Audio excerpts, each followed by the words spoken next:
අයිබෝන් Korea YouTube නාලිකාවට බොහොම සාදරයෙන් පිළිගන්නවා. අපි අද කතා කරන්න ලෑස්ති වෙන්නේ අපිට පුරුදු මෙවලමක් ගැන. ඒ තමයි මයික්‍රොෆෝන්ස්. එහෙම නැත්නම් මයික් එක කියලා අපි කතා කරන මේ මෙවලම කොහොමද අපිට ප්‍රයෝජනවත් වෙන්නේ කියලා තමයි අද කොඩියා YouTube channel එකෙන් අපි ඔබට කියන්නේ.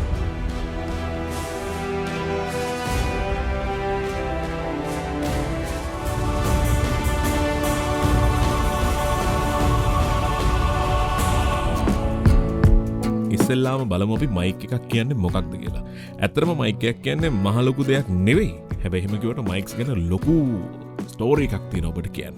අන්න ඒ නිසා අපි කල්පනා කළා මයික්ස් ගැන මේ වීඩියෝ සීරීස් එකක් විදිහට ඔබට නරඹන්න ඉඩ අවකාශය හදලා දෙන්න. හරි. මං කිව්වනේ ඇත්තටම මයික් එකක් කියලා කියන්නේ මහ ලොකු දෙයක් නෙවෙයි කියලා. මයික් එකකින් සිද්ධ වෙන්නේ අපි කතා කරන දේවල්, අපි නිකුත් කරන ශබ්ද පරිගණකයකට එහෙම නැත්නම් මොනියම් හෝ විද්‍යුත් උපාංගයකට තේරුම් ගන්න පුළුවන් ආකාරයට සකස් කර දෙන එක. කෙටියෙන්ම කියනවා නම් අපි ලබා දෙන ශබ්ද තරංග ඉලෙක්ට්‍රික් සිග්නල් එකක් බවට පරිවර්තනය කිරීම තමයි මේ මයික්‍රොෆෝන් එකකින් කාර්යභාරය. ඇයි එහෙම කරන්නේ?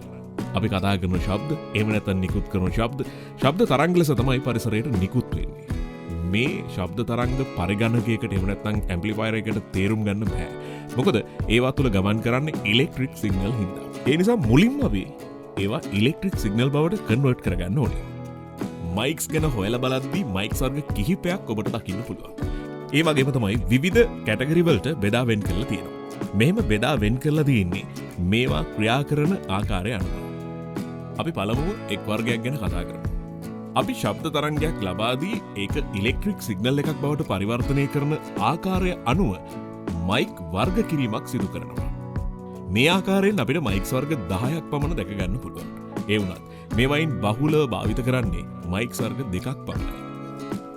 ඒ වර්ග කිරීම යටතේ අපිට මෙන්න මේ කියන මයික්ස් වර්ග 10 මුණ ගැහෙනවා. Dynamic mics, condenser mics, ribbon mics, laser mics, crystal mics, fiber optic mics, carbon mic, electric mics, micro electro mechanical mics, liquid microphones.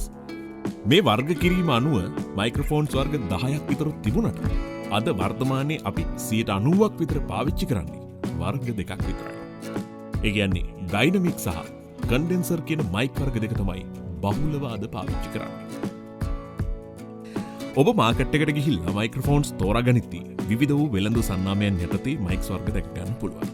මේ හැම වෙළඳ නාමයක් යටතේම අපි උඩින් සඳහන් කරපු ඩයිනමික් සහ කන්ඩෙන්සර් මයික්ස් වර්ග දෙකම දැක ගන්න පුළුවන්. මාකට් එකේදී මයික්ස් වල ක්වොලිටි එක මත තමයි ගාන තීරණය වෙන්නේ. රුපියල් 1000 විතර ඉඳලා රුපියල් ලක්ෂ 60-70 දක්වා මිලකට මේ මයික්‍රොෆෝන්ස් අලෙවි වෙනවා කියලා කිව්වොත් ඔබ පුදුම වෙන්නත් පුළුවන්. ඔබ මයික්‍රොෆෝනය භාවිත කරන අවස්ථාව, ඔබේ වමනාව, එය භාවිතා කරන ස්ථානය, මේ කියන කාරණා මත තමයි ඔබ මයික්‍රොෆෝන් එකක් තෝරාගන්න ඕනේ. ඉතින් මයික්‍රොෆෝන්ස් වර්ග 10ක් ගැන අපි කතා කළානේ.